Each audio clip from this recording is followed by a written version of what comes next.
So trends in the startup space at the moment, there is a bit of uncertainty in the market because of the current economic conditions. Lots of startups are looking internally to retool a lot of their services to deal with potentially less investment in the space. And because of the uncertainty in the market, I think a lot of startups are also looking at trimming down a lot of their budgets. This is generally not the most welcome news. However, it's also an opportunity, I think, for startups to look at how they can best provide services to their customer base as well as provide value to their shareholders and investors. One of the, I suppose, positive things about the current environment is that from an investor perspective, many of them can look at purchasing shares at a better value.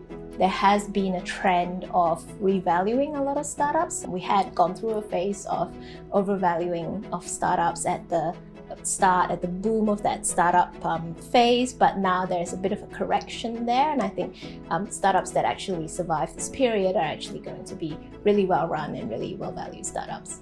So clients are generally coming to us more for business as usual type legal work. So things like terms of services, SaaS contracts, supply contracts, they're looking at shoring up their legal position. We still see clients coming to us wanting to raise capital. Startups are always in that phase of wanting to raise capital, and there is still some capital in the market as well. So I would say startups shouldn't be disheartened by the current economic conditions. Lots of startups are also leveraging government grants, so that is also a good way for them to be getting some capital into their startups. So I think the biggest issue keeping clients up at night, startup founders and investors alike, are the current uncertainties in the economic market.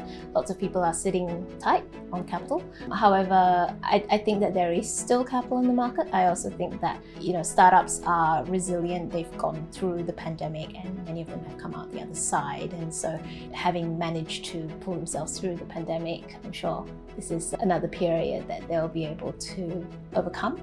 And also, I think for startup founders, it's really important to think about the long game. It's quite common to have economic cycles, booms and busts, and many successful startups were born during difficult economic times.